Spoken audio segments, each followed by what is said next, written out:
सारी जिंदगी इंसान बस एक ही दौड़ में लगा रहता है। बैंक बैलेंस बढ़ाना है, प्रॉपर्टी बनानी है ताकि बच्चे सेटल हो जाएं।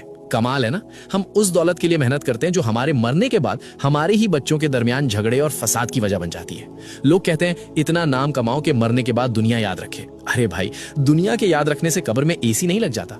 दुनिया 2 दिन रोएगी, तीसरे दिन बिरयानी खाएगी और भूल जाएगी। असली इन्वेस्टमेंट वो नहीं जो बैंक में पड़ा है, बल्कि वो है जो आपके जाने के बाद भी आपके खाते में करेंसी यानी नेकियां भेजता रहे। अब जरा हकीकत सुनिए और गौर फरमाइए। इस्लाम में इसे कहते हैं सदकाए जारिया, यानी वो नेकी जिसका सवाब इंसान के इंतकाल के बाद भी रुकता नहीं बल्कि कयामत तक जारी रहता है। सही मुस्लिम की हदीस 1631 गवाह है कि मरने के बाद इंसान के अमाल का सिलसिला खत्म हो जाता है सिवाय 3 चीजों के, जिनमें से एक है वो नेकी जिसका नफा यानी बेनिफिट लोगों को पहुंचता रहे। तो अगर आप चाहते हैं कि कब्र की तन्हाई में भी आपका रिवॉर्ड सिस्टम चालू रहे तो ये 6 काम आज ही नोट कर लें। कुरान पाक, किसी को कुरान मजीद तोहफे में दे। जब जब वो पढ़ेगा हर हर्फ पे आपको सवाब मिलेगा।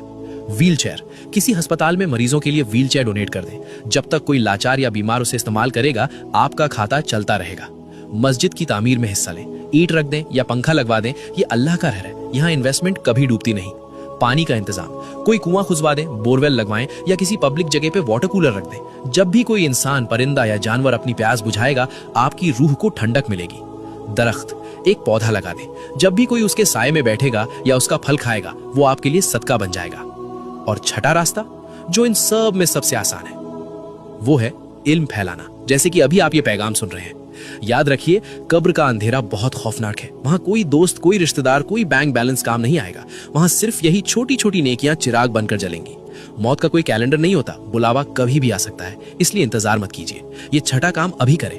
इस पैगाम को अपने मुस्लिम भाई बहनों तक पहुंचाएं। अगर आपकी वजह से किसी एक ने भी इनमें से कोई एक नेकी कर ली तो सोचिए आपकी आखिरत का कितना बड़ा सामान तैयार हो जाएगा।